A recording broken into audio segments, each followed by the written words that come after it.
Hi friends, எல்லாரும் எப்படி இருக்கீங்க? கண்டிப்பாக நல்லா இருப்பீங்க நம்புகிறேன். இன்றைக்கி நம்ம சேனலில் எல்லாருக்குமே ரொம்ப யூஸ்ஃபுல்லாக இருக்கக்கூடிய வீடியோ தான் ஷேர் பண்ணியிருக்கேன். உங்கள் வீட்டில் பல்லி, கரப்பான்பூச்சி, எலி தொல்லை ரொம்ப அதிகமாக இருக்குன்னா கண்டிப்பாக இந்த வீடியோவை ஸ்கிப் பண்ணாமல் பாருங்கள். ரொம்ப எஃபெக்டிவாக ஒர்க் ஆகும்.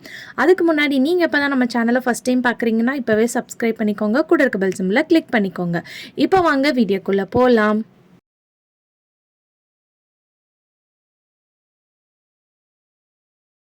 இன்றைக்கி வீடியோவில் நான் 2 மெத்தட் வந்து பார்த்திங்கன்னா உங்களுக்கு ஷேர் பண்ணியிருக்கேன். ஸோ ஃபஸ்ட்டு வந்து கொஞ்சமாக தண்ணியை நல்லா சூடு பண்ணி எடுத்துக்கோங்க. அதாவது லைட்டாக நம்ம கை தொட்டால் தாங்கக்கூடிய அளவுக்கு சூடு பண்ணி எடுத்துக்கோங்க. இதில் நம்ம தீப்பெட்டி இருக்கும் இல்லையா, மேட்ச் பாக்ஸ், அதுக்கு மேலே அந்த கருப்பாக இருக்கும் பார்த்திங்களா, அதை மட்டும் எடுத்து இந்த தண்ணியில் ஆட் பண்ணிக்கிறேன். சுடு தண்ணியில் ஆட் பண்ணும்போது உங்களுக்கு உடனே பார்த்திங்கன்னா மிக்ஸ் ஆயிரும். ஸோ அதனால தான் நம்ம சுடு தண்ணியில் சேர்த்துக்கிறோம். நீங்கள் இதை நல்லா மொத்தமாக அந்த தீப்பெட்டி மேலே இருக்கும் இல்லையா, அந்த பிளாக் கலரில் அதை மட்டும் எடுத்து நல்லா நைஸ் பவுட்ரு பண்ணிவிட்டு கூட நீங்கள் இதில் சேர்த்துக்கலாம். நம்ம இந்த சுடு தண்ணியில் சேர்த்துட்டு கொஞ்ச நேரம் பார்த்திங்கன்னா நீங்கள் இதை மூடி போட்டு வச்சுருங்க. ஒரு அரை ஹவர் நீங்கள் அப்படியே வச்சுட்டாலே போதும். உங்களுக்கு தண்ணியோட இந்த மாதிரி மிக்ஸ் ஆயிரும். ஸோ இப்போ பார்த்திங்கன்னா உங்களுக்கு தெரியும், அந்த தண்ணியோட கலரே மாறி போயிருக்கு பாருங்கள். இதில் ஒரு அரை கிளாஸ் அளவுக்கு வினிகர் சேர்த்துக்கோங்க. அந்த வீடியோ பார்த்திங்கன்னா டெலீட் ஆயிடுச்சு. வினிகர் சேர்த்துக்கிட்டிங்கன்னா உங்களுக்கு இன்னும் எஃபெக்டிவாக ஒர்க் ஆகும்.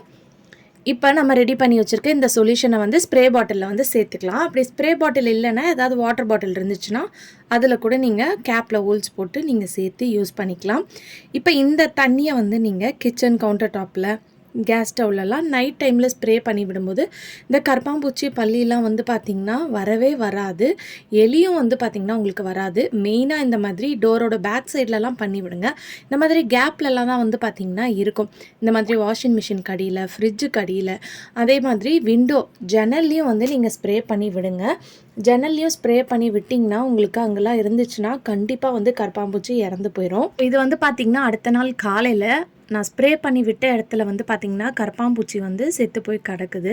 ஸோ கண்டிப்பாக இந்த ஸ்ப்ரே ரொம்ப எஃபெக்டிவாக ஒர்க் ஆகும். ட்ரை பண்ணி பாருங்கள். இப்போ அடுத்த மெத்தட் என்னன்னு சொல்லிட்டு பார்க்கலாம். அதுக்கு ஒரு பவுல் எடுத்துக்கோங்க. இந்த 2 மெத்தடுமே உங்களுக்கு எஃபெக்டிவாக ஒர்க் ஆகும். நீங்கள் எதுவாக இருந்தாலும் ட்ரை பண்ணிக்கலாம். நீங்கள் லிக்விடாக ட்ரை பண்ணணும்னா அந்த மெத்தட் ட்ரை பண்ணிக்கலாம்.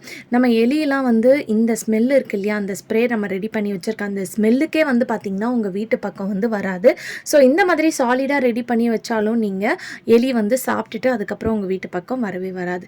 ஸோ அதுக்கு நான் இங்கே கோதுமை மாவு தான் எடுத்திருக்கேன். நீங்கள் கோதுமை மாவு, அரிசி மாவு, கடலை மாவு எதாக இருந்தாலும் எடுத்துக்கோங்க. இது நம்ம எதுக்கு சேர்க்குறோன்னா இந்த கோதுமை மாவு எலிக்கு ரொம்ப அட்ராக்ட் பண்ணும்.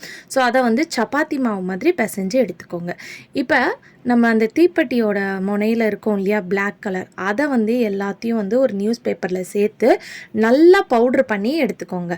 இது கூட நீங்கள் மாத்திரை, பேராசிட்டமால் மாத்திரை இருந்துச்சுன்னா சேர்த்துக்கலாம். அப்படி இல்லைன்னா நீங்கள் இது மட்டுமே வச்சாலே போதும், உங்களுக்கு நல்ல எஃபெக்டிவாக ஒர்க் ஆகும். இப்போ நம்ம ரெடி பண்ணி வச்சுருந்தா அந்த சப்பாத்தி மாவுக்கு நடுவில் இந்த நம்ம பவுட்ரு பண்ணி வச்சுருக்கோம் இல்லையா, அந்த தீப்பெட்டி பிளாக் கலரில் இருக்கிற அந்த பவுட்ரை சேர்த்துக்கோங்க. சேர்த்துட்டு இந்த மாதிரி பால்ஸ் மாதிரி, உருண்டை மாதிரி நீங்கள் ரெடி பண்ணிடுங்க. ஸோ நீங்கள் எவ்வளோ டிப்ஸ் ட்ரை பண்ணிவிட்டு உங்களுக்கு ஒர்க் ஆகலைன்னா கண்டிப்பாக இந்த டிப்பை ஒரு வாட்டியாவது ட்ரை பண்ணி பாருங்கள்.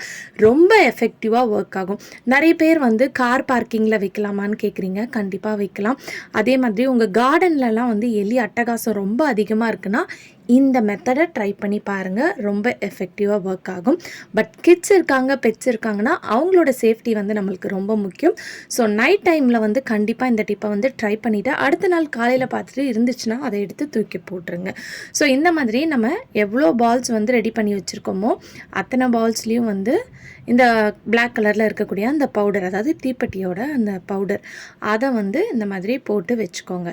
இதை நைட் டைமில் கிச்சன் ஃபுல்லாக க்ளீன் பண்ணதுக்கப்புறம் கிச்சன் கவுண்டர் டாப் அடியில், கேஸ் ஸ்டவ்க்கு அடியில் இந்த மாதிரி வச்சு விடும்போது எலியாக இருந்தாலும் சரி, இல்லை கரப்பான்பூச்சி, பல்லி எதாக இருந்தாலும் இதை சாப்பிட்டுட்டு அதுக்கப்புறம் உங்கள் வீட்டு பக்கம் பார்த்திங்கன்னா வரவே வராது. மெயினாக ஜன்னல் பேக் சைடில் இந்த மாதிரி வச்சு விடுங்க. ஏன்னா அந்த வழியாக கூட எலியெலாம் வரதுக்கு சான்ஸ் இருக்குது. கண்டிப்பாக ட்ரை பண்ணி பாருங்கள். ஓகே ஃப்ரெண்ட்ஸ், இன்றைக்கி வீடியோவில் நான் ஷேர் பண்ணி இந்த டிப் கண்டிப்பாக உங்களுக்கு யூஸ்ஃபுல்லாக இருக்கும்னு நினைக்கிறேன். அப்படி யூஸ்ஃபுல்லாக இருந்துச்சுன்னா மறக்காமல் நம்ம சேனலை லைக் பண்ணுங்கள், ஷேர் பண்ணுங்கள், கமெண்ட் பண்ணுங்கள், சப்ஸ்கிரைப் பண்ணிக்கோங்க. தேங்க்யூ ஃபார் வாட்சிங்.